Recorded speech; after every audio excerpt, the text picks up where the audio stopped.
What's up guys, KPlays here. This video is going to be a bit different than my usual content because there are a few misconceptions I want to clear up about hunting horns with this note set. Purple, green, light blue can only be found on the high rank versions of Tobi-Kadachi and the Puke horns in World.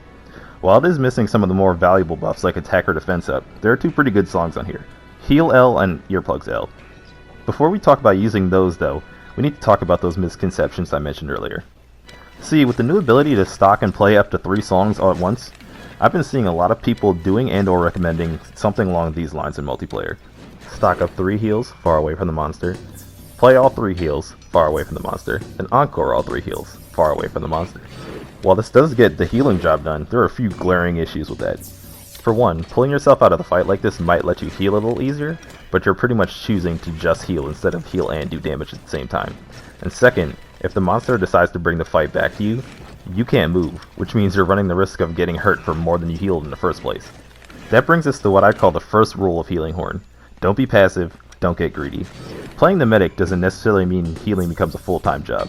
You get the most out of your heals when you keep a steady stream of them coming while you fight. You really don't need to be choosing between attacking and backing off the heal with the one weapon that lets you do both at the same time. Now that said, every hunt's not going to be the same, and that rule's not going to stick around 100% of the time.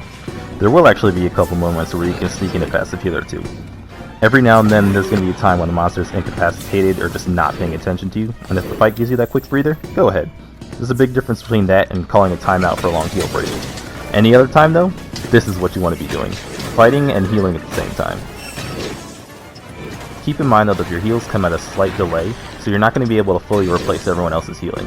That's okay though, because you really shouldn't be going in expecting to babysit the whole group, and if that's what you end up trying to do, either someone's doing too little or you're doing way too much as far as keeping the damage off is concerned. With that out of the way though, let's move on to rule 2. Always, always, always keep up your earplugs. This note set is pretty easy on you as far as passive buffs are concerned. All you really need to keep up is this and self-improvement. Being immune to roars gives you a lot of added safety and a lot of added options. With more openings to exploit, you can avoid damage, deal more damage, or heal away damage pretty much anytime you want. Without it, you're pretty much stuck there holding your ear.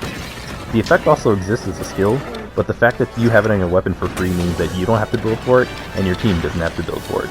That means more space for damage or utility. The third and final rule is simple. Just keep heals at the ready. This is pretty easy to do by simply cycling the green, green, purple, light blue note combos over and over while you fight. Being ready to heal at a moment's notice makes it easier to rely on your songs to keep everyone at full health. Remember, you have a slight delay to factor in, so the quicker you start up the song, the better. If you're trying to throw it together after the fact, the moment you could have actually been useful might have passed. Your teammate could have just already healed, or maybe they got hit again, and they ended up carding. The entire point in bringing this note set over any other is to look out for your teammates. You pretty much trade in all the passive buffing ability the weapon normally has for constant in-the-moment reactions, so it really helps to make sure that those reactions are as short as possible. With those 3 rules in mind though, you get a pretty simple plan to follow for any hunt. Hurt the monster, heal yourself and your teammates, and try to do both whenever possible.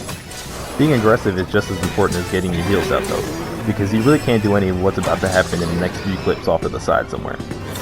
Personally, I can't really get behind the mindset behind passive play, because it really only gets use out of half the weapon. KO, tripping monsters, and damage are all just as big a part of support as healing. And without bringing the full package to the table, you probably really aren't the hero you think you're being. Again, if you're making a team trade a 4th damage healer for your healing, not really engaging in the fight, and then collecting all the full rewards afterwards, it's less carrying everyone to victory and more the other way around if you really think about it. In other words, while a lot of people might not like being told that there's a right way and a wrong way, there's definitely an effective way and a bare minimum way here. You really don't want to be that guy in the corner of a multiplayer hunt while everyone else carries the fight. Just kind of spamming heals and having that be your only contribution. Get those heals out, but also get in there and get aggressive.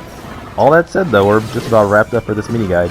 I am working on a full hunting horn guide to put out there because it's my favorite weapon in the game, and I really like helping other people get into it too. Look out for that in the near future, and in the meantime you can watch my other videos where I put everything I'm talking about into practice. Till then, this has been KPlays, and I hope you enjoy the rest of your days.